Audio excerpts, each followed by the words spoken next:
Won a Nobel Prize in economics, so he kind of knows what he's talking about. He's a regular commentator in the New York Times. Good morning to Paul Krugman, who has a virtual event tonight we want to tell you about, as well as this new book, Arguing with Zombies. What is a zombie idea?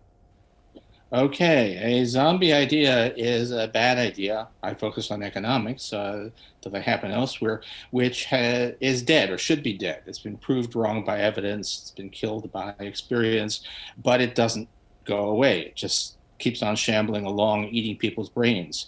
And unfortunately, an awful lot of our discussion about economics is in fact not about real arguments. It's about just basic, facts versus the zombies.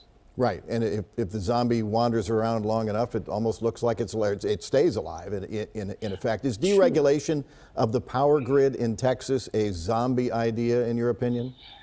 Well, not all deregulation. So sometimes deregulation makes sense, and sometimes carefully handled deregulation can work.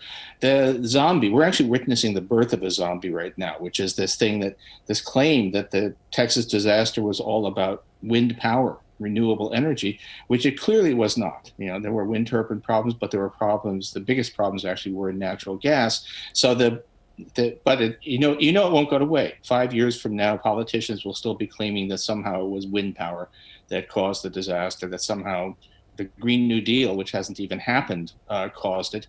And this general belief that the magic of the marketplace solves all problems, which underlies deregulation. That's a zombie. That's been eating people's brains for decades. To be clear, if it's not already, you're a liberal, which in Texas is kind of a dirty word to the Texas leadership. When it comes to regulating businesses, why should utilities not be treated with that open, absolute free market mindset? Okay, there's at least three reasons. One is that electricity is not like, when I wrote about it, I compared it with avocados. If there's a price spike in avocados, okay, you can live without avocado toast.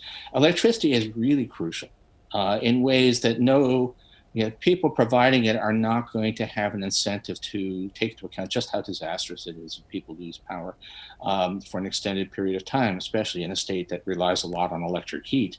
The second reason is it's a system. Even if an individual power plant operator makes the investments to winterize that plant, that does no good if the gas pipeline that supplies fuel freezes in a winter storm, or the wellhead that supplies gas to the gas pipeline does. So it's not enough. The individual self-interest of the producers is not going to be enough to ensure continuity of power.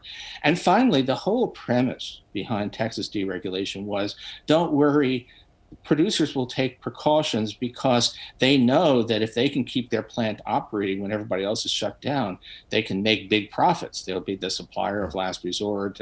But it turns out that when that happens, everybody screams bloody murder. When Ted Cruz starts decrying profiteering during a winter storm, that tells you that's just not a sustainable position. The logic, the incentives that are supposed to make the system robust don't work because nobody is willing to see people face $15,000 bills for a week's worth of electricity. Right. So all of the assumptions behind the Texas deregulation just don't work. This is not a market that can be allowed to depend upon the magic of the invisible hand.